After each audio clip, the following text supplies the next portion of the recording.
Hey, everybody, and welcome back to another issue of Hops Geek News, a podcast where we talk about comic books, movies, TV shows, pop culture in general. We love beer. We talk about beer most of the time as well. It's that kind of journey and adventure. Today, we have a great episode. We are talking the Caped Crusader himself, Batman. It's one of my favorite comic book characters of all time. He's who got me into comic books. So we have, in honor of Batman Day, a Batman themed episode coming at you. But first, if you're here, great. And if you've happened to stumble upon us and don't know how to find us, catch us by searching Hops News on all of your favorite podcasting platforms. Find us on YouTube at Hops News. Go to Instagram, Hops Geek News, Geek Hops on Twitter, and then go to Threadless. Go to hopsgeeknews.threadless.com and go ahead, get yourself some good merch. We have a lot of good logos, a lot of good merchandise out there right now. And every single dollar that gets, sent back to us from there, we put it right back in the pod, whether it's stickers, whether it's getting new logos, always trying to change something, whether it's getting beer for the podcast or just it's 100% going back to the podcast. And we sincerely appreciate anybody who has hooked us up. So we're happy to see you here. I am Matt, aka Mash. Alongside me is Lauren, aka the Hoppy Mommy. And first things first, of course, what are we not experts on? We're gonna do some no news today. There is no news, but we're gonna talk about what we messed up on and what we watched recently before rolling on into Batman. So, what did we mess up on last week? I'm so sorry. I failed you. You trusted me, and I failed you. So the last 2 weeks, we've had quite a few mess ups on phonetic pronunciation. So I'm not going to fix all of those, but I did phonetically write in here how to say Shang-Chi's actual name. It is Simu Liu. We did it. That is how, yes. And anytime we mention him, his TikTok was amazing that you sent me. So he actually did a whole TikTok making fun of the pronunciation of his own name, but it's even more difficult apparently to say it in his actual Chinese pronunciation. Yeah. So that was, he's hilarious. He is. I have a man crush on that dude. Hardcore, straight up. So we will be saying his name again, obviously, in a lot of future MCU movies, and I will always write it phonetically until I have it mastered, like I do Mjolnir or Heimdall. And if I said those wrong, I apologize. The other thing that mentioned is, and you actually corrected me on this, but I did want to look it up. So it looked to me like it was Galactus in the Eternals trailer. And apparently I wasn't the only one because there's multiple articles on this. So in Guardians of the Galaxy, the Collector shows a projection of this very same Celestial wielding the Power Stone to destroy a planet like it's nothing more than squishing a bug. It was just a brief flashback. So it's understandable why the looming figure in the Eternals trailer seems new, but it's not new. This character is known as Isan the Searcher. Isan is one of many Celestials featured in Marvel Comics, recognizable by his six-eyed helmet. Obviously, I copied and pasted that from another article and did not just say it all naturally like that. So that is not Galactus. He has the helmet. I told you he was a Celestial. I corrected you right away. Yes. I was trying to save you. No, you are 100% correct. You did correct me, but I wanted to find out who it was. And so now I know it is Isan the Searcher. Going above and beyond because I'm too lazy to do it. Nothing less for this podcast. I appreciate that. So what have you read and or watched recently? Well, let's see. We recorded like 3 days ago. We did. The only thing I have other than Supernatural read or watched the past few days is I watched that Cinderella movie on Prime. Oh, we put that on actually. I couldn't tell you anything about it because I didn't actually watch it. So it's cute, very cute. It's a fun spin on a fairy tale, very girl power. At the end, it starts to get a little cheesy and predictable, but it's a kid's movie. It's a lot of fun. My kids loved it. The music was great. They do a lot of songs that you like. They start singing Material Girl. No, they really did have. I've noticed that I did remember. Madonna made an appearance. Not her personally, but her music. Right. Dina Menzel is playing the evil Queen stepmother, Elsa and she herself. sings it. Yeah. See, so she did an awesome job. I do remember more than I let on, I guess. No, it was really good. I highly recommend it. It's on Prime, so if you have Prime, it's no extra money. But no, I liked it. It was fun. And who doesn't love Madonna? And the only other thing I watched is What If? We're going to talk about that in just a second. We're going to spoil it real quick in just a second. I pretty much haven't watched anything. Last night, we did watch He's All That, which, not to get confused with She's All That. This is the worse version of He's All That, starring dude from Cobra Kai. Robbie. Yeah, Robbie from Cobra Kai. He was in it as He Is All That. So it's basically centered around this girl is a famous TikTok influencer, and one of the Kardashians is like her boss. And she loses her sponsorship because she melts down of her boyfriend cheating. And to get it back, she made it a bet with the girl from the game plan with The Rock when she was a little girl. Now she's grown up in an asshole. So they make a bet to pick the most loser kid to do him up in a makeover and all this stuff. And it's, yeah, What a unique story. it wasn't great by any means, but it was kind of like a shut your brain off, and we watched it. So there's that. And other than that, How was it compared to the one with Freddie Prinze Jr.? You're not beating Freddie Prinze Jr. So first of all, it doesn't Just compare. wondering. But the main girl from She's All That actually plays the mom in He's All That. Oh my God, are we that old now? And so kiss me. Or am I that old when now? that song plays, she's like, I think I know this from somewhere. Oh my God. Matthew Lillard was also in it too, speaking of. So yeah, was he in She's All That? I don't think he was, but he's Shaggy forever and always. And I love Matthew Lillard, and this is a Matthew Lillard Stan account. So, or Stan podcast, I should say. But we did watch What If. We did. And spoilers, 3, 2, 1. It was Marvel Zombies this week. And dude, this is my favorite episode. How do you feel? I really liked it. I don't know if it was my favorite. So whenever I see the zombie comics, I've never read any of them. And I'm always kind of like, how can this even be a good story? What are they doing? Of course, I used to not like zombie anything before The Walking Dead, because I don't know, it just seemed silly to me. But once I watched The Walking Dead and realized sometimes they're more than about zombies, yada, yada, yada, whatever. So I really liked it. It was a great story. It was completely not what I expected. They kept a lot of humor in it, kept a lot of hope, a nod to Uncle Ben. Literally a lot of hope. A lot of hope. I called that too. I'm like, what the fuck? Are they really gonna leave her giant? Like, please tell me she has enough. Like, she was a giant zombie. It was fucking dope. But how did they not know that was gonna happen? They knew that was gonna happen. I don't know. It's like, come on, she needed to like quickly shrink. Like, did they just think she was gonna miraculously die and not come back like that? Okay, but can we talk about Vision literally cutting T'Challa's leg off and feeding it to Wanda? Feed it to Wanda. Yeah, that was He's insane. keeping the head of Scott Lang, who is sentient, mind you. He was hilarious. Paul Rudd, as always. He was pretty hilarious. Yeah, this episode was creepy. It really was. Like, it had that heart. And it starts off like Bruce Banner, like, oh, you guys are screwed now. And Thanos' children are showed up, and then Iron Man blasts him in the head. And from there, it just evolves. And you see that when the zombie apocalypse, it started because Hank went into the quantum realm to save Janet, and she was a zombie. She eats him. Janet. And they come back to the regular world, and Hank Pym is a zombie, and he breaks out and bites everybody. And then little Hank Pym goes into a little mode because they still have their powers and stuff. And so when the Avengers step off the plane to save the day, it bites Captain America, and they just die from there and become zombies. And I thought it was really great that all the heroes kind of got involved in this. Sharon got to be involved. So what's his name there? And that was Chadwick Boseman. Yeah. And so Chadwick was in it. Sebastian Stan was in it as Bucky. He fights Cap there and cuts him in half with his shield, which I thought was a really good scene. I guess this is the end of the line. It was really creepy though when like Captain America shows up as a zombie, and it's just like the red background and you see a silhouette. Like, that shit was creepy, dude. And yeah, though, you kind of, where it takes off, they go and they get Vision's holding all the zombies at bay at the Mind Stone, and Vision's up to some dark stuff. He's holding T'Challa captive, cut his leg off to feed Wanda, who breaks out. And then Vision's like, oh yeah, you guys are right. I kind of messed up. And I thought it was great. Yeah. What was interesting though, is they still seem to have some recognition of relationships. Like Wanda, like, broke out when they were fucking with Vision. So there was still some like recollection of some stuff. Yeah, they kind of remember, it seems like. And then I thought what the most heartbreaking thing about it all was, so in WandaVision that kicked off phase 4, it's about Wanda losing Vision. Well, in this particular episode, it's Vision losing Wanda, and Scott loses Hope because she's like the main key portion of keeping everybody together, and she gets scratched and sacrifices herself getting them to Vision. And then what I thought was really cool is Hulk shows back up, and you don't know, as far as we know, he's still alive. He was fighting Wanda. Like, they were going head to head. That was sick.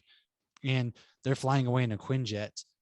And the very end, the very last scene is zombie Thanos showing up with the gauntlet, Right. But you see he's stones and all. missing, but he's missing the Mind Stone, you see. He is, yes, which they have. Right. So do you think we're going to get more Marvel zombies maybe in season 2? I 100% do. I think that a lot of these stories, I think like the T'Challa one, that wrapped up nicely. I think some of them are, obviously the Doctor Strange one wrapped up, but I think some of them we're definitely going to see again. And I think that because they confirmed that we're going to see Peggy Carter again, or Captain Carter again. Yeah, they already announced she's in season 2. Right. And even though the T'Challa story got wrapped up, they ended it with Ego meeting Star-Lord, and like, well, so they're leaving cliffhangers here. And also when Thanos showed up, we haven't seen the Guardians yet. We haven't seen Thor yet. So we have more people to show up and fight Thanos. True. Yeah. And there's still hope because they're going to Wakanda, and you have Shuri in Wakanda. I could see Shuri figuring out some way to fix everything. So I think it was fun. I'm having fun with this. I love it. Would love to see them like introduce. I don't think they're going to yet. I think they're going to make us hold out for movies, but because it's What If and because it's other universes, it would be a great and easy way for them to introduce X-Men or introduce Fantastic Four. And I don't think they're going to do it. I think they're just going to keep giving us the characters we've already seen. But it would be, what if season 2 comes out? Yeah. I mean, the possibilities are honestly limitless now that you just blew my mind there. Like, okay, I'm glad. What if they softly introduce the X-Men and they bring them into the What If? Oh, that's great. I mean, it's so easy too. Like because Fantastic it's cartoons and they can feel people out. Yeah. Well, bring Wolverine into a zombie. Right. And like in a zombie apocalypse, couldn't he like regenerate? Because like in the comics, the vampires are actually like like Dracula like wants to capture Wolverine, and they research him because using his blood, they're able to like be out during the day. So he might be somewhat like resilient to like zombies as well. And so that would, I mean, you could bring Wolverine in pick any story and I'll figure out a way to bring Wolverine in. That would be dope. That would be crazy. You just blew my mind with that. Let us know what you think if this is something like, I want to hear your guys' thoughts. So I have nothing else. I'm going to leave it on that note because that's a very high note. Shall we talk Batman? We're gonna switch gears, go to a different universe, and now we're gonna talk some Batman. So this is all about his origins, what comic books that we recommend, movies to recommend, all that kind of good stuff. So we're gonna dive on in. Thanks for listening, and we'll see you in a second. You could die. At least tell me your name.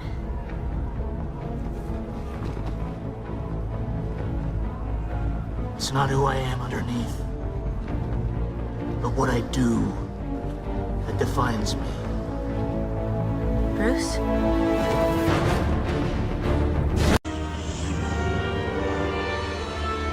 No, not now. You are a disgrace. No, you are not my father. I am not a disgrace. I am vengeance. I am the night. I am Batman.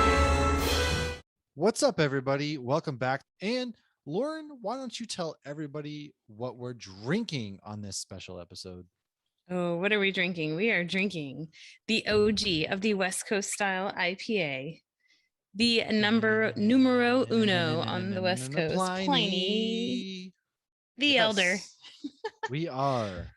So Pliny the Elder. So you're going to get a little bit of a mini beer school because this brewery deserves to have that, or this beer specifically. So it is from Russian River Brewing Company, which is in Sonoma County, California, which is by the Russian River Valley, whatever it is. So the first time I actually heard of this beer was in the Complete Beer Course Boot Camp for Beer Geeks book by Joshua Bernstein. It's actually a really cool book. If you're like a beer nerd at all, definitely check it out. So brewmaster Vinny, what his last name is, so I'm not even gonna try. So Vinny created this beer, but was not the first to actually start Russian River Brewing. It was originally a brewery and a vineyard. And the winemaker, however, that started Russian River in 1997, then shut it down and sold the brand to Vinny. So Vinny actually grew up in wine. His parents were wine people. My cousin Vinny. No, it's a different guy. This one's a little taller. Okay. So Pliny the Elder actually won at GABF in 2005 and 2006, but the whole category of double IPA didn't even come about until the early 2000s.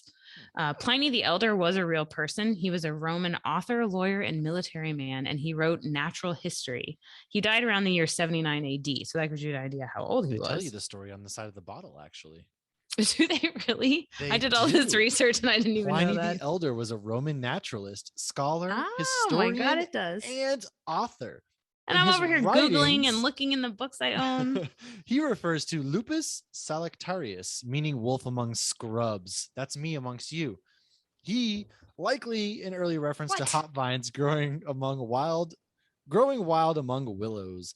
Pliny the Elder died in 79 AD while saving people during the eruption of Mount Vesuvius. Wow, what a stud.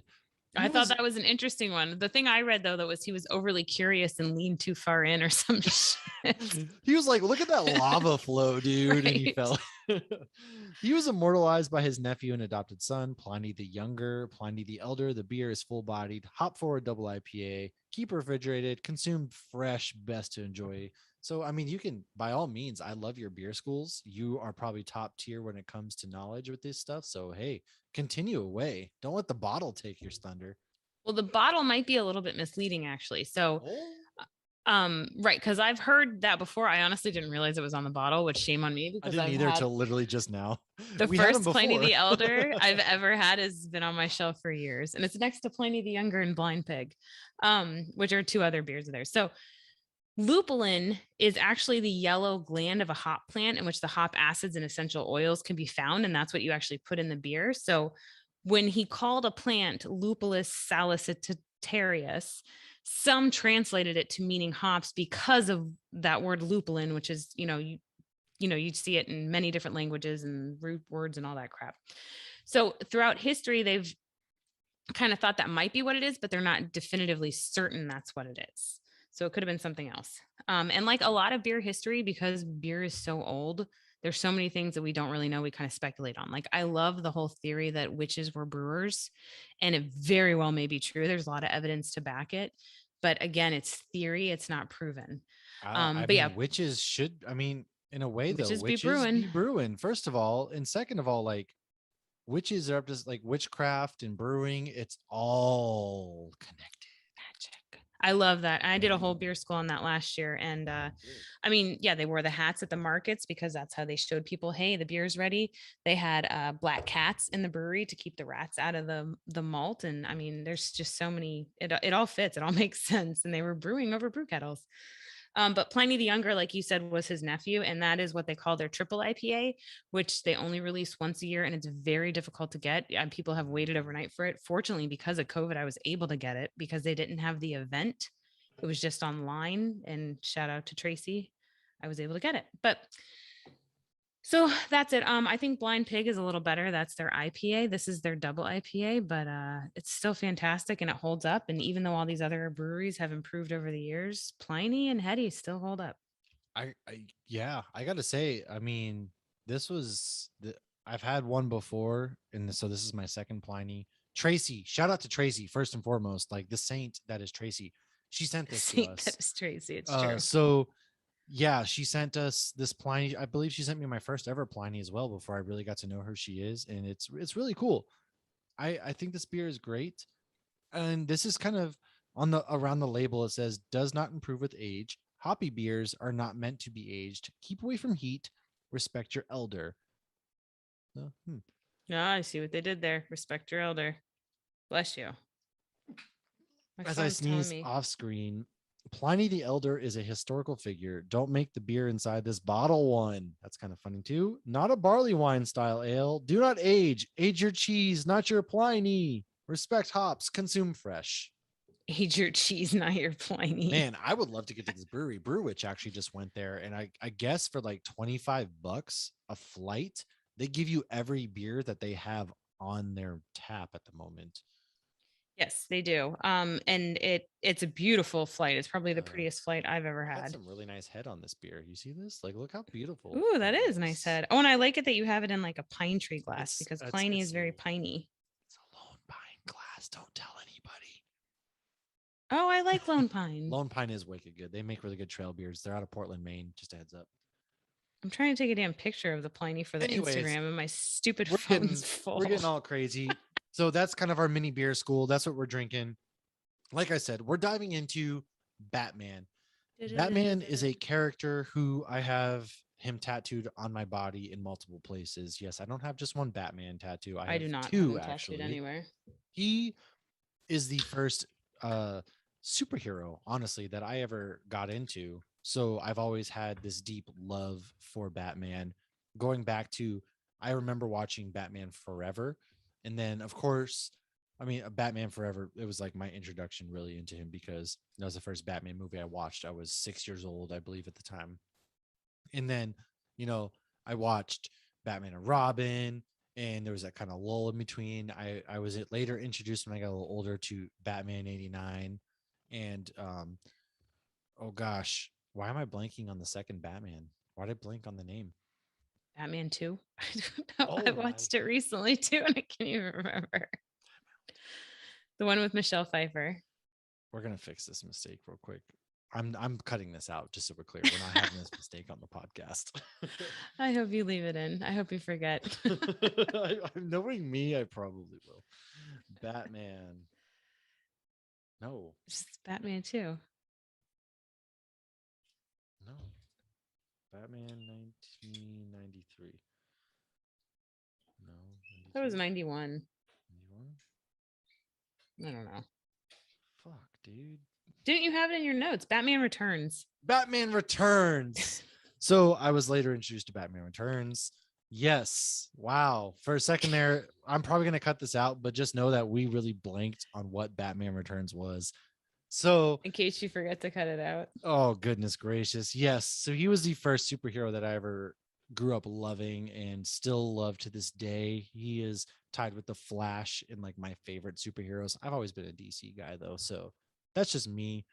And what was your introduction to Batman? I know you're more of a Marvel fiend, but tell me, like, how do you feel about Batman? What was your introduction into the character? So yeah, I'm definitely more Marvel, but my first introduction to superheroes was Batman and Superman. It was the God, what was Christopher Reeve's Superman? And Yeah. it was Tim Burton's Batman. Yeah, 100% it was Michael Keaton. And to me, he's still my favorite Batman. I mean, that movie came out in 89, so I was 6 when that movie came out. So I probably saw it when I was like 7, 8, 9 or whatever. But I remember it being very dark, and I don't remember it being campy at all until I watched it when I was older. But Batman no, they were, Returns was not campy. They were trying. That's why like Tim Burton got yelled at because they were trying to sell toys and they couldn't really sell toys with how that movie. but compared to like Christian Bale, it is still campy. Oh yeah. But I mean, I always, I remember the first time I watched Nightmare Before Christmas, and I mean that's Tim Burton too. I mean, Danny DeVito even looks just like the vampires when in his penguin outfit with the umbrella. But so Batman has been a household name, whether you're into comics or not. It's a household name. It is, and I feel like that's a lot of kids' first superhero, just because Batman so well, and he's so deeply ingrained into our culture. I know nowadays, of course, with the Marvel films, Iron Man, Captain America, Thor, they're more so, but in the '90s, I mean, everybody knew Batman, and so Batman was first introduced in 1939. And the success of Superman in Action Comics prompted editors at National Comics Publications, which was later to become DC Comics, to request more superheroes for its titles. In response, Bob Kane then created the Batman, so hyphenated, collaborator Bill Finger, who Bill Finger was never credited in films until recently with Zack Snyder. He never got his name. Like it was always Batman created by Bob Kane, but never Bill Finger's name in, which there was always this big thing, big disrespect. But anyways, he recalled that Kane had an idea for a character called Batman, and he'd like me to see the drawings. I went over to Kane's, and he had drawn a character who looked very much like Superman with kind of reddish tights, with boots, no gloves, no gauntlets, and a small domino mask, swinging on a rope. He had 2 stiff wings that were sticking out, looking like bat wings, and under it was a big sign, Batman. The Batwing like cape was suggested by Bob Kane, it was inspired as a child by a Leonardo da Vinci sketch of the ornithopter flying device. And I hope I said that right. Oh, I don't know how to say that, but I know what you're talking about. Because wasn't it like a prediction of like the airplane or something? Yeah, that was like the early, yeah, that's what that was. So Hmm. that's what inspired Batman's wings. And so Finger suggested giving the character a cowl instead of a domino mask, a cape instead of wings, and he also recommended gloves. He then also recommended removing the red sections of the original costume, and he stated that he devised the name Bruce Wayne for the character's secret identity. Bruce Wayne's first name came from Robert the Bruce, the Scottish patriot. Wayne, being a playboy, was a man of gentry. I searched for a name that would suggest colonialism. I tried Adams, Hancock, and then I thought of Mad Anthony Wayne. He later said his suggestions were influenced by Lee Falk's popular The Phantom, a syndicated newspaper comic strip character with which Kane was also familiar with. So it's kind of interesting that Bruce Wayne, I mean, you kind of see it with his old money and things of that nature. They reference Yeah. old Gotham a lot, but he was kind of based off of almost the founding fathers in a way. If you look at it that way, Hancock, John Adams, John Quincy Adams, all those kind of characters. It's really interesting. Yeah.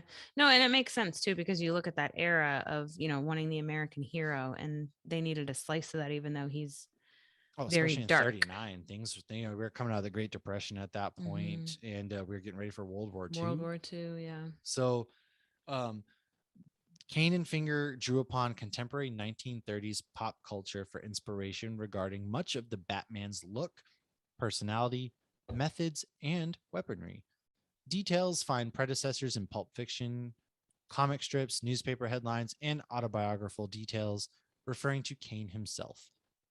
As an aristocrat hero with a double identity, Batman had predecessors in the Scarlet Pimpernel, I don't know if I pronounced that right, created by Baroness Imuska Orsky in 1903, and Zorro, created by Johnston McCulley in 1919. Yeah, look at that. We had a Zorro reference in Shang-Chi too. I feel like if anybody who listens to us regularly and drinks while they listen, a new drinking game can be anytime we fuck up a name, take a sip. Take a sip, let us know, and then take a sip. You're going to be drunk too at the end of this, because Right. the past couple of weeks, I mean, God, names have been tough. Well, just the name, yeah. So, but okay, so I'm going to do it tonight. Struggle. Yeah. So we had, obviously, Batman performed his heroic deeds in secret, averted suspicion by playing aloof in public, and marked his work with a signature symbol. Kane noted the influence of the films The Mark of Zorro in 1920 and The Bat Whispers in 1930 in the creation of the character's take a drink. Iconography, something like that. Finger drawing inspiration from pulp heroes like Doc Savage, The Shadow, Dick Tracy, and Sherlock Holmes made the character a master sleuth.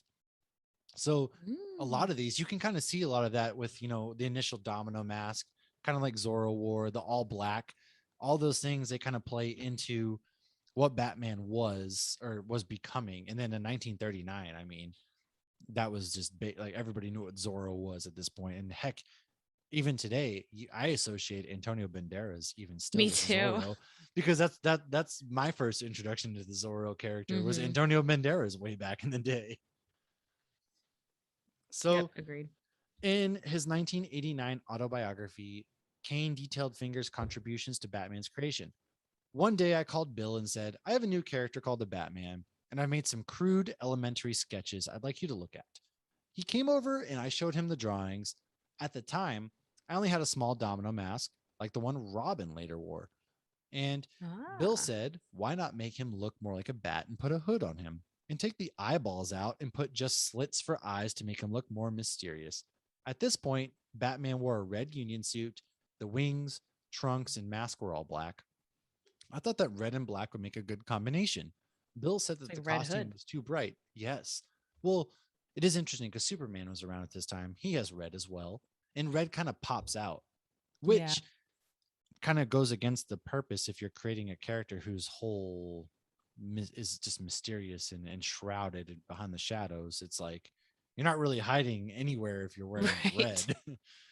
Like the red coats and like the Revolutionary War. Well, that's another thing. Yeah. So Bill said that the costume was too bright. Again, color it dark gray to make it look more ominous. The cape looked like two stiff bat wings attached to his arms. And Bill and I talked. We realized that these wings would get cumbersome when Batman was in action. And so I changed them into a cape, scalloped to look like bat wings when he was flying or swinging down on a rope. Also, he didn't have any gloves on, and we added them so that he wouldn't leave fingerprints. And here I was thinking, if they're swinging around on ropes, you want gloves for rope burn, but the fingerprints makes even more sense. Yes. I love it when logical things come about. It does really seem, I love doing these deep dives because it's like you can kind of research into what the creators' minds were thinking, because this Just character want to make sure those gloves aren't slippery. Yeah. And so the fingerprints, obviously Batman's knows one of the greatest detectives. It would make sense that he's wearing gloves and things of that nature to protect his identity. Right. So yeah, because he's kind of well known. Yeah, I'm just a little, especially if you're a billionaire named Bruce Wayne, who literally everybody knows. Yep. So the first Batman story, The Case of the Chemical Syndicate, was published in Detective Comics number 27, May of 1939. Finger said Batman was originally written in the style of the pulps, and his influence was evident with Batman showing little remorse over killing or maiming criminals. I just want to take a second. Batman used to kill people. Batman in the movies still kills people. Right. His no killing rule, people take issue with, especially in the Zack Snyder films.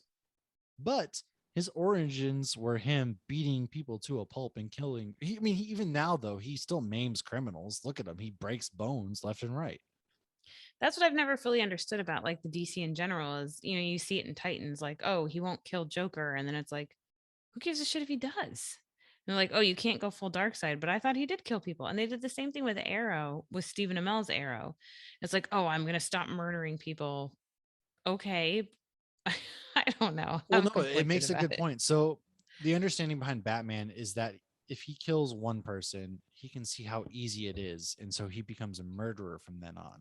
And so that's why like he doesn't do virginity. It. But I feel personally, in that certain circumstances, like the Joker or these bad guys that are killing mass amounts of people, isn't it kind of like a justified means to an end? Yeah, especially because they keep breaking out. He keeps breaking out. Joker's out here killing everybody. It's like if we've learned anything from superhero movies and TV shows, is like if you don't kill the villain, it will come back to haunt you. You should probably kill their kids too, because then the kids come back to get you. You kill their mom. You kill their dad. You kill them. You kill their kids. You kill their nieces. You kill their nephews. Just turned into the Mexican you go cartel. Full mob boss, and you kill everybody that they have ever known or loved. All right, so we all know that Lauren is going to be a crime boss one day. So how do you know I'm not already? That's a good. I'm going to make you a crime boss in our comic book, maybe. Who knows? Yes.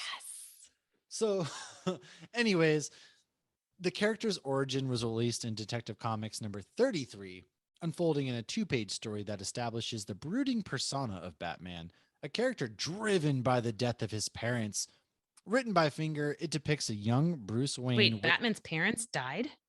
We've never seen that. They haven't yet to show brand it. New information. They have yet to show it in any iteration of Batman. Did his mom wear pearls? I think his mom wore pearls. I think his dad was a doctor, and I think there was a dude with a gun. Was there a rose? There might have been a rose that he was kissed from. I'm gonna get to that because it's still never. Anyways, sorry. So Bruce Wayne witnesses his parents' murder at the hands of a mugger. Days later, at their grave, the child vows, "By the spirits of my parents, I will avenge their deaths by spending the rest of my life warring on all criminals." So that's what every parent wants. Maybe this kid should have got a therapist. Maybe. Seriously, Alfred. Seriously. Was mental health a thing in 1939? Because I feel like it should have been a thing in 1939. It is now, and Alfred's still not getting it together. That's very true. It's very true. Alfred helps him out, so Alfred's got some pent-up aggression, I guess. I don't know. But in the story, The Mightiest Team in the World, in Superman 76, in June of 1952, Batman teams up with Superman for the first time ever, and the pair discover each other's secret identities. Clark, Bruce, Martha. You said it, not me. Batman comics were among those criticized when the comic book industry came under scrutiny with the publication of a psychologist, Frederick Wortham's book, Seduction of the Innocent in 1954. Wertham's Oh. thesis was that children imitated crimes committed in comic books and that these works corrupted the morals of the youth. Wertham criticized Batman comics for their supposed homosexual overtones and argued that The Batman and ambiguously Robin gay duo. well, he argued that Batman and Robin were portrayed as lovers. First of all, Mr. Wortham, if you thought that kids were doing crimes and sex, drugs, and violence, wait till you get to the 60s, my friend. Well, it was Marvel got attacked too, because that's when we got the because I read a biography on Stan Lee, and that was where we got the stamp. And that was a whole big thing of it's a comic approved stamp now. Well, it's just like the whole war against video games. They're saying that video games make kids violent and things of that nature. Right. And Eminem spoken before Congress and all this crap. Yeah. Yeah. Rap music. It's corrupting our minds. It's not the also parents' fault. Batman and Robin were portrayed as lovers. No, first of all, I mean, maybe in Batman Forever because fucking Dick Grayson, gives a shit aka if they Robin, were? is literally 49 years old when he gets picked up by Bruce. But again, who cares? Maybe it's just two dudes in love going out and making the world a better place, one broken criminal at a time. Okay. It's no different than Hawk and Dove. No, like who cares? Still mentally unstable. If you're I- fighting crime together for your relationship, it's not good for the relationship. It's really, if your whole relationship is based around fighting Right. crime together, you might need a couple therapist. You might need a regular therapist. You might. But that's not why like, we're here today. We're not here to psychoanalyze anybody because if I could fight, If you're crime out and there have millions fighting of crime dollars, with your I certainly significant would. other, right? We're not here to judge. Just maybe go Look, seek you help. do you, or don't. I don't know. The world's kind of messed up these days between coronavirus and whatever's happening in Portland, Oregon. But the debut of Batman, the television series in 1966, had a profound influence on the character. The success of the series increased sales throughout the comic book industry, and Batman reached a circulation of close to 900,000 copies. Elements such as the character of Batgirl and the show's campy nature were introduced into the comics. The series also initiated what? I'm going to throw a fun fact in here real quick that I got when I was researching movies, which I'm going to get to later.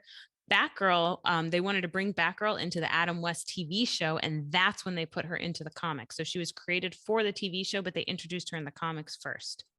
Awesome. Okay. First of all, I have that whole series on DVD and the movie, actually. It is campy. Nice. It is a lot of fun. And Adam it's- West, though, he's awesome. Honestly, though, it's probably one of those things that, like, when I was really, really, really going through a hard time in life, I would just throw that in my PlayStation and I would just watch that mindlessly at night. It was like a really comfort thing to me. So I love the series. Supernatural for me. Yeah, I mean, I get it. I totally get it. But so the series initiated the return of Alfred as well. So although both the comics and the TV show were successful for the time, the camp approach eventually wore thin, and the show was canceled in 1968. In the aftermath, the Batman comics themselves lost popularity once again. As Julia Schwartz noted, when the television show was a success, I was asked to be campy. And of course, when the show faded, so did the comic books. I find this point really interesting because it's very interesting to me that the show waned in popularity and was only ran for 2 years because of how popular it is today. You go to Comic Cons, what's the one Batmobile that's at a con more often than not? 1966. Oh, the original one. I have a picture of me in the Raleigh Comic Con the same day I met David Tennant. I have a picture of me in that Batmobile. It's at every single con. Adam West was forever known as Batman from then forward. Like that's what you knew him and Burt Ward from. So, Right. And they even make comments in because obviously he voices the mayor of Quahog. What is it? Quahog. Quahog. Drink. But yeah, they make comments in that. But and Robin made a cameo in Arrowverse. I'm jumping ahead to my fun facts, but yeah, he was and that was so funny because when I saw him, I'm like, he's got to be somebody. He did a cheesy Robin line and he's wearing the Robin colors and it was the original Robin. Shark repellent. Hey, shark repellent's way better than killing sharks. That Sharks is are friends. also true.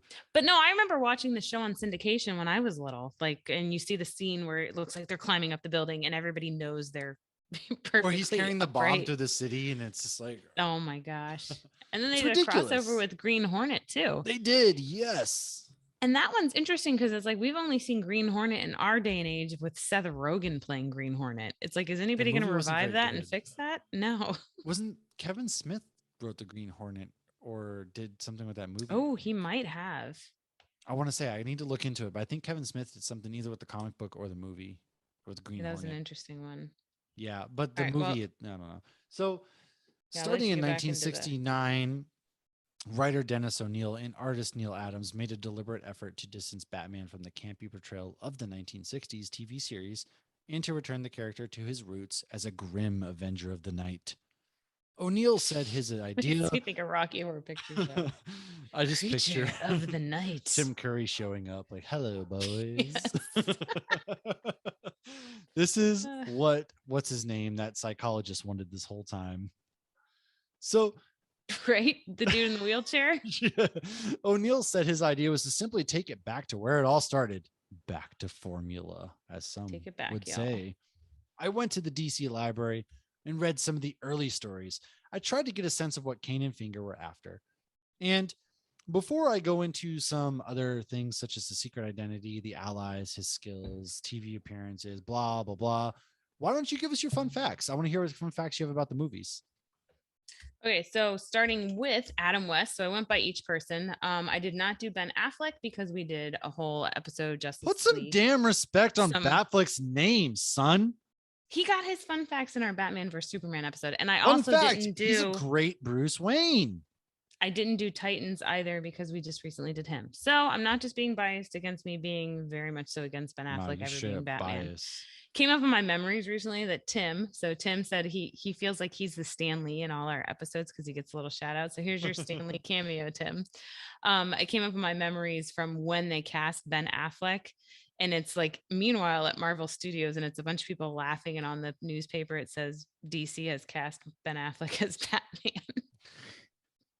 To be fair, I hated that casting when it first came out. All right. So Adam West. So Batman and Robin, they actually did many PSAs dressed as their characters when they were doing the TV show and the movie. Adam West and Burt Ward, who played Batman and Robin, they actually revisited their characters in 2003 with a TV movie, Return to the Batcave, The Adventures of Adam and Burt.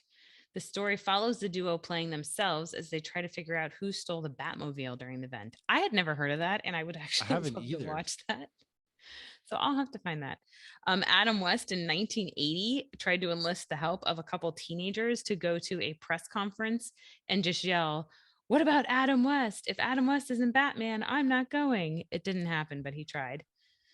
But another fun fact that I found was the person who bought Batman bought him 10 years before Batman 89. So this might have been right when they got Batman and were trying to make the movie. So that's kind of funny.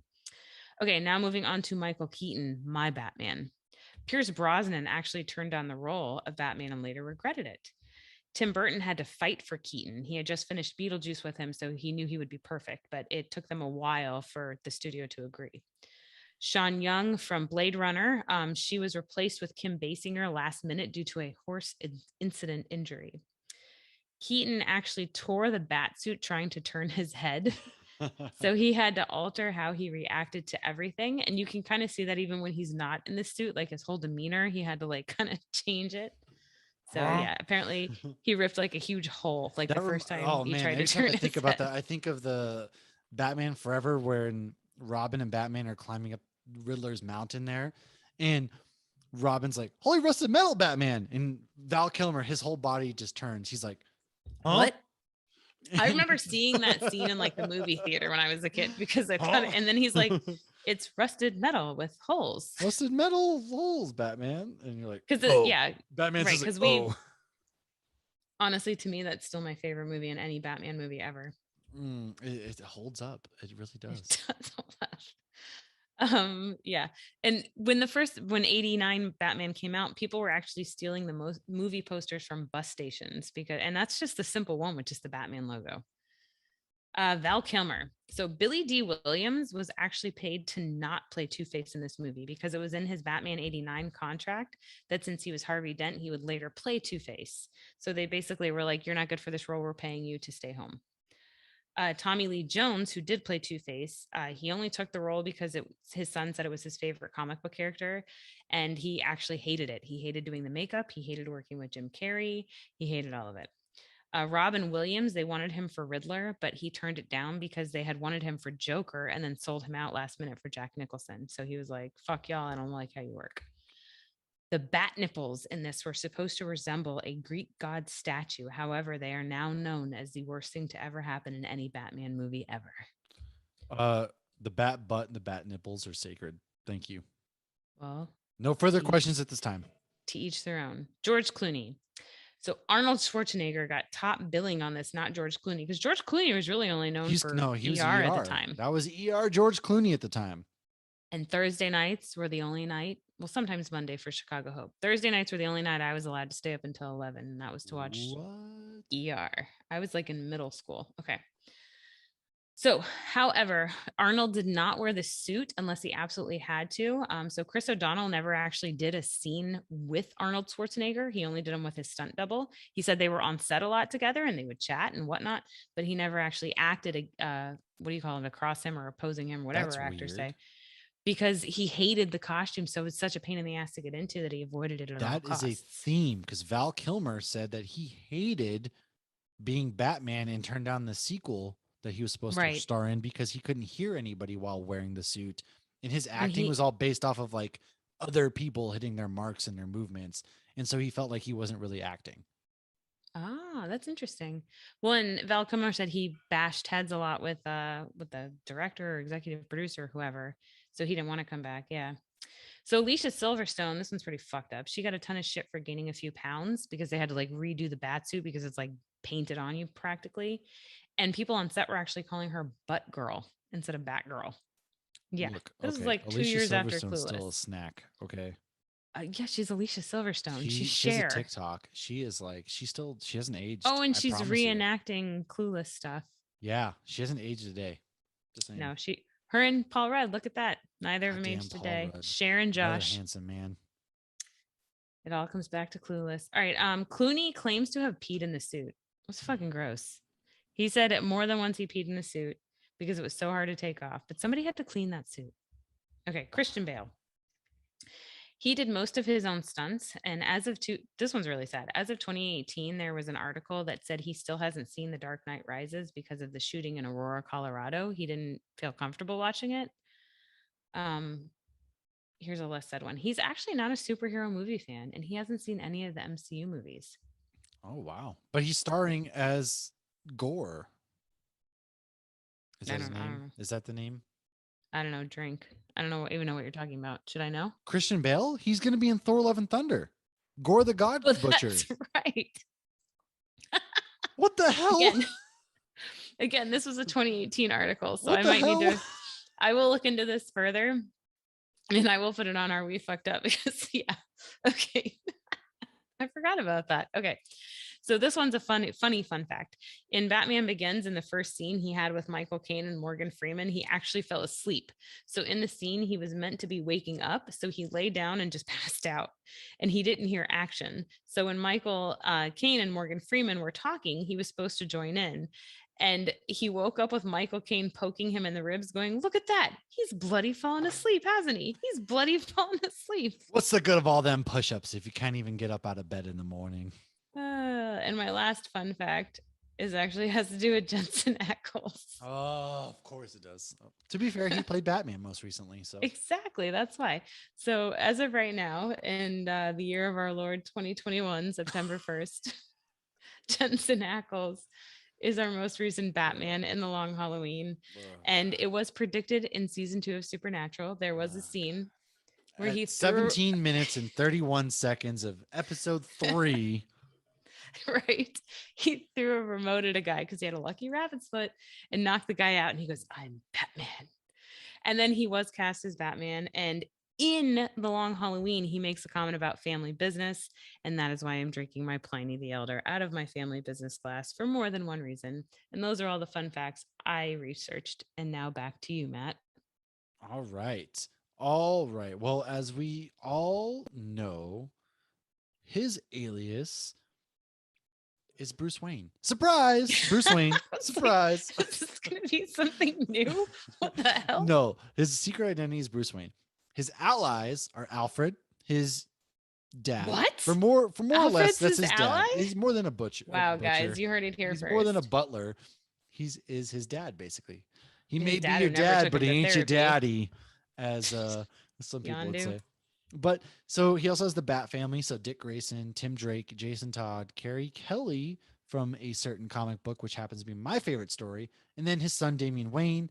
He also has. Who names their kid Damien? Unless you're the devil, Oh, I've just met don't do plenty that. of Damians in my life. So, I wonder how one of my friends, Damien from high school, is doing these. Anyways, I actually like the name Damien, and I have a really nice friend named Damien. But when I hear Damien, I think of Damien Dark, and I think of the devil's yeah, son.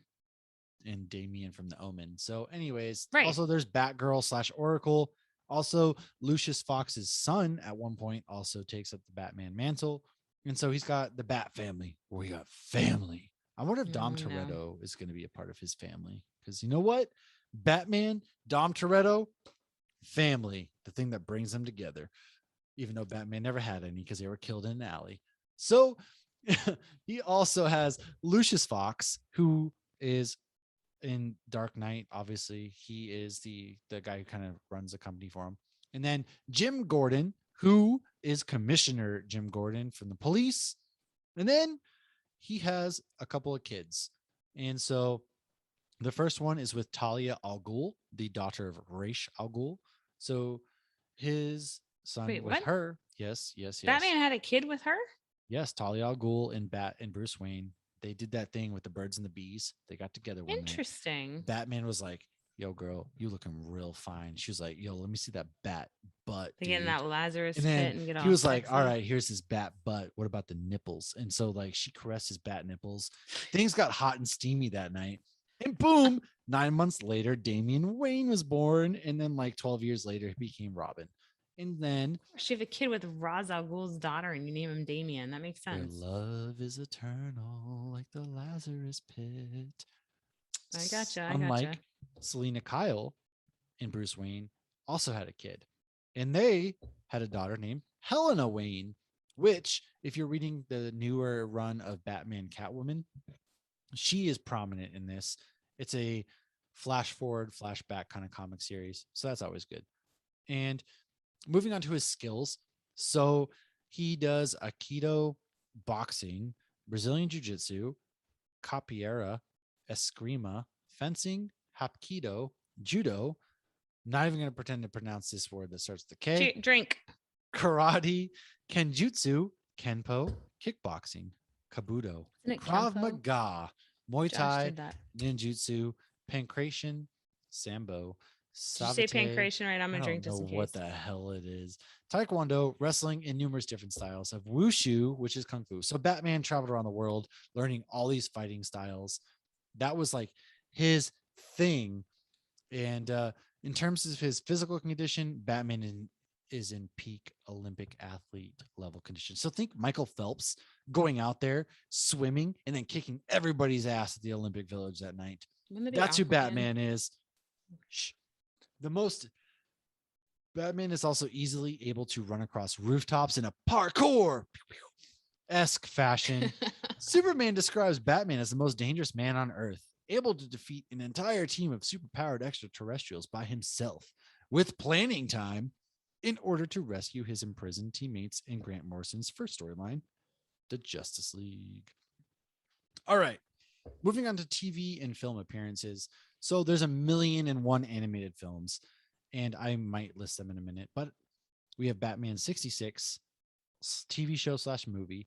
We have Batman 1989, played by Michael Keaton. Batman Returns, again, played by Michael Keaton, which was too dark a tone for the company to sell toys for. And then Batman Forever, starring Val Kilmer. Batman and Robin, starring George Clooney. Batman Begins, starring Christian Bale. The Dark Knight, which is my all-time favorite film. I saw it 3 times opening weekend. This was the last film I saw. You remember back in the day when if you wanted to see a movie, it was a true midnight showing and you had to get there like hours early. Yeah, I This remember was being pregnant, waiting for Avengers. this was it. This was the last film I think I saw at a true midnight showing Mhm. before they slowly started pushing films back. Like my friends and I Right. got there at like 9 o'clock at night.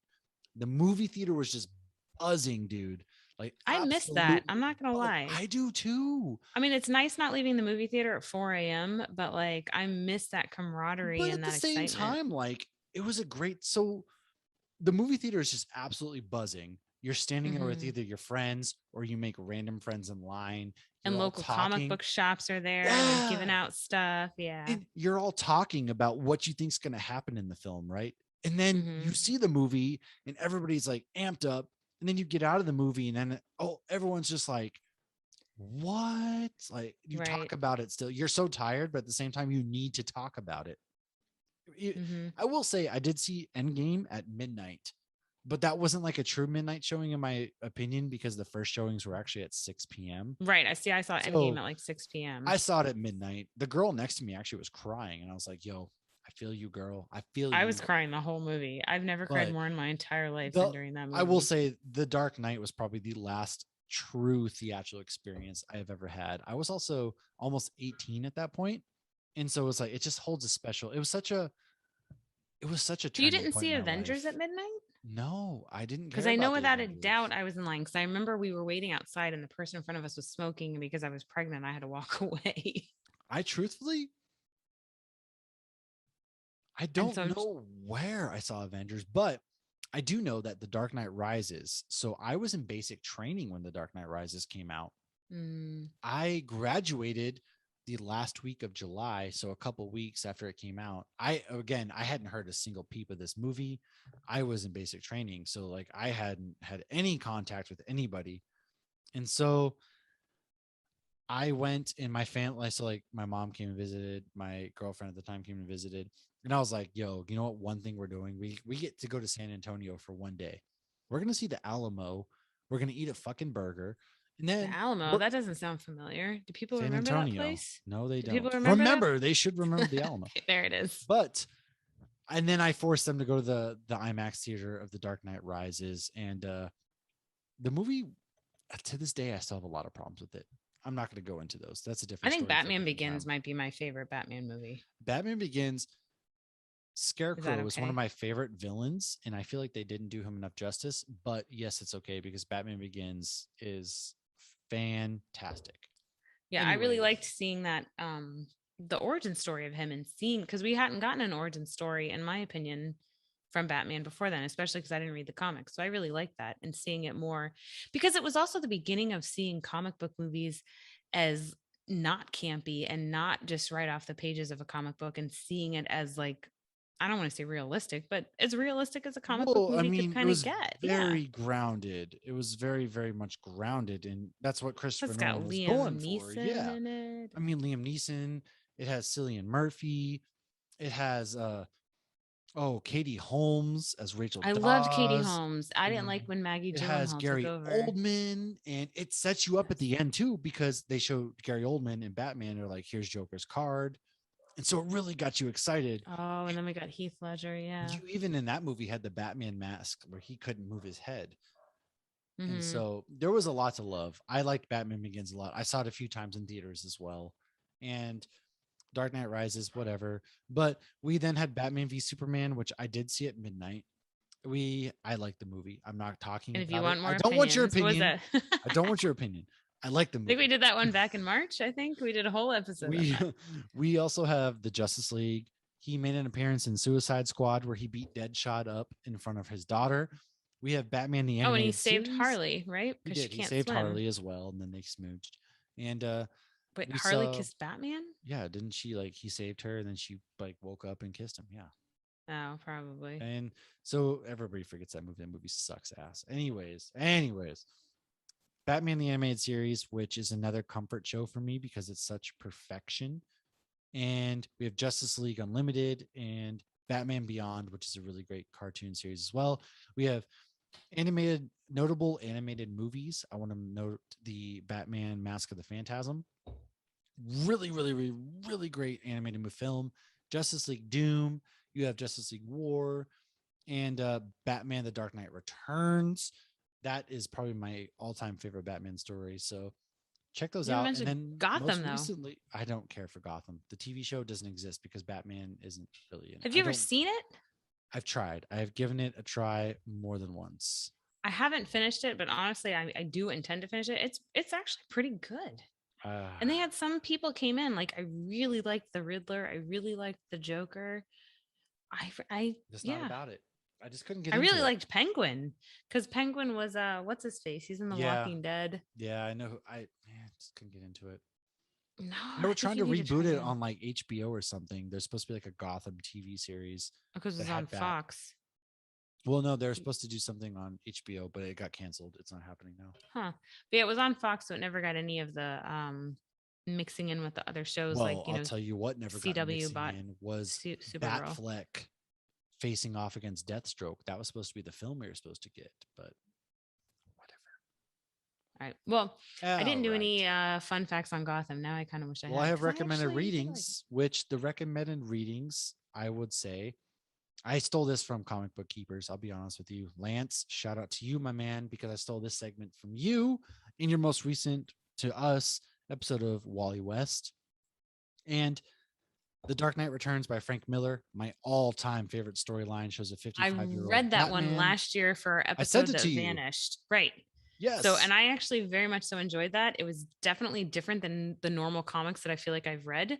And I'm sure I had a lot better opinions last year when it was fresh in my mind and we recorded our Batman episode that I disappeared. reread it and rewatch it once a year. Oh my God. It is But yeah, that was a lot of perfection.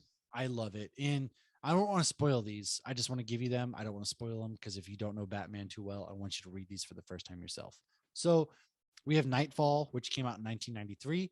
It's a story arc which introduced Bane, who critically injures Batman after pushing him to the limits of his endurance. John Paul Valley, known as Azrael, is called upon to wear the Batsuit during Bruce Wayne's convalescence, and the writers are Doug Munch, Chuck Dixon, and Alan Grant. They worked on the Batman titles during Nightfall. Again, very great storyline. Check that out. The Long Halloween, written by Jeff Loeb and Tim Sale. Really great. Also, animated series that just came out. Hush. Starring Jensen Ackles and a bunch of other people. Hush, which is by Loeb and artist Jim Lee. Under the Red Hood storyline, which introduces Red Hood, Jason Todd, who is that the one where Jensen Ackles plays Red Hood? No, this is a comic. But okay, sorry. There is an animated film called Batman Under the Red Hood, which is, again, this is like number 2 top Batman animated film. It has Jensen Ackles as Red Hood. Red Hood. Yes. Check that out. Then you have Court of Owls, which, oh my God, I want to see that on the big screen so bad. So it's a New 52 run by Scott Snyder. His first major story arc was Night of the Owls, where Batman confronts the Court of Owls, a secret society that has controlled Gotham for centuries. And I can't tell you enough how amazing that run is. Then we have Death of the Family, where the Joker returns to Gotham after thinking he was dead. He cuts his face off, all this shit. And he simultaneously, I can't pronounce this. Simultaneously. Thank you. Drink. Holy, wow, it was hard. Why was that so hard? Why was that I don't know. Sometimes words are hard. He simultaneously attacks each member of the Bat family. And then the third story arc was Batman's 0 year, which redefines Batman's origin in the New 52. And that I have that one as well. Very good comic book. And this is kind of what Batman with Robert Pattinson's going to be based off of. It was published in June of 2012. It explored the character's early years, the final storyline before the Convergence storyline of 2015, depicting the supposed final Batman between Batman and the Joker when he unleashes the deadly endgame virus onto Gotham City. The story ends with Batman and Joker's supposed deaths. And then that goes into DC Rebirth, which was okay, I guess. And then the newer storylines, which there's nothing that like stands out to me currently from the later Batman runs. But we have Year One, again by Frank Miller. 0 year, which is Greg Capullo, a fantastic artist. Greg Capullo and Scott Snyder, like their runs with Batman, they straight up made Batman feel human. He is human. Yeah, I was gonna say what I mean by that is more often than not we see Batman fighting like Personable. aliens and stuff. Whereas they made a good job of humanizing Batman, making him feel vulnerable, and you Okay. really thought he would die at points. And so that's what they did a great job. Really recommend reading anything by those two. And then we have Justice League Tower of Babel, where Ra's al Ghul gets his hands on Batman's contingency plans against the Justice League. And you kind of see that play out in the Justice League Doom movie. Highly recommend that animated film. And then lastly, The Killing Joke, which is a storyline where the Joker shoots Barbara Gordon, and that's where she becomes the Oracle afterwards because she becomes paralyzed. And so really recommend that. Don't recommend the animated film Oh. though. Don't watch the movie. Read the book, not the movie. No, I know you've talked about it on past episodes, but my comic book guy was like praising it as well. Like he's like, yeah, this one's amazing. Have you and not read it? I haven't. I need to get it Oh, because I'm sure I at this have point it. it should be on trade back. I have it. Worst case, if you can't find it, let me send it to you with the Great Notion beer I have for you, amongst a million other things I have to send to you. The Great Notion beer, I can definitely not get at my comic book shop. So Trust me, The Killing Joke is the coloring, the lettering, the art, really great. The book itself is fantastic, worth a read, really much so. And the last thing that I want to highlight real quick is Batman's Rogue Gallery. So we have the Joker, Two-Face, Penguin, Riddler, Scarecrow, Bane, Black Mask, Clayface, Firefly, Deadshot, Deathstroke, Killer Croc, Harley Quinn, Mad Hatter, Mr. Freeze, Man-Bat, Victor Zsasz, Solomon Grundy, Mad Hatter, Calendar Man, Brother Mad Eye. Hatter twice. Did I? I must have. I'm sorry. Well, I only realized like some like Mad Hatters of Batman villains. Yes. That's So fun. Brother Eye, who was from the more recent DC runs, and then Ra's al Ghul. So you see some big name. There's a million other Batman. I wasn't going to give you all of them, but my favorites are Mr. Freeze, Scarecrow, and Riddler. Mr. Freeze has such a sympathetic villain storyline behind him. If you can ever watch the Batman animated Heart of Ice, go watch that. It like it hits emotionally so well. And all Mr. Freeze was trying to do, it was get his wife back. I was going to say save his wife. That was an arrow. Yeah. That's all he's trying to do is get his wife back. Mr. Freeze, great villain. Scarecrow, I love that he plays on people's fears. Like that's his thing, is like he plays off of your fears. It's terrifying. It's creepy. I love the horror aspect there. And then the Riddler, again, he's kind of like serial killer, like wicked smart, and I love him. So, and then you have the other ones, of course, that we kind of know and love. Black Mask, we've seen Ewan McGregor play. Bane, we've seen. He's strong, he's powerful. Joker, yes, believe it or not, comic book creators, there are other stories that you can do that aren't the Joker. Harvey Dent, aka Two-Face, is Batman's really close friend. And so that's all that I personally have in regards to Batman. He's one of my favorite superheroes. I know that there's a hot take, oh, if Batman preps, he can beat anybody. But I think what DC does really well is they humanize these characters, and they do a really great job of making them feel like if I were to become a hero, they have real people problems. And Batman's Rogue Gallery is just a long list of people who are you can either sympathize with. They're psychos. They're scary. Think there's such an You can sympathize with their psychos. Well, I mean that broken up like comma. No, psychos. no, I know, but it was. I mean, there needed to be his a comma Rogue in there. Gallery is some of the best out there, and I can't recommend enough. Pick up some of these titles that we mentioned here. Do you have anything else left for Batman? I don't think so. I mean, this is your guy. I mean, I think you summed it up well. He's one of your favorites. He really is. And I hope you guys check everything out. This was a really fun episode. I love doing these deep dives. And catch us next week. We're going to start rolling into our Halloween stuff here soon because it's the best time of the year. Crap. We are going to start rolling into our Halloween stuff. We got some commentaries coming up for you. We have some Halloween spooky action, some really great beers. So by all means, please support us however you can, whether that's following us on the socials, it's listening to us, sharing our episodes, getting our stickers, whatever it is.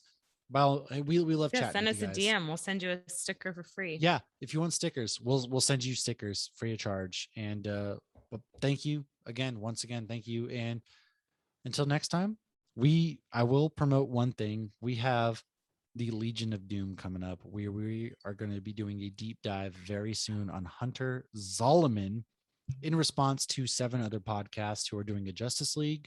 I have created the Legion of Doom, and there's more to come from that. This episode sponsored to you by Pliny. Cheers, everybody. The OG of the West Coast. This has been a Hops News production. You can find Hops News on all your favorite podcasts and social media platforms at Hops News. Cheers.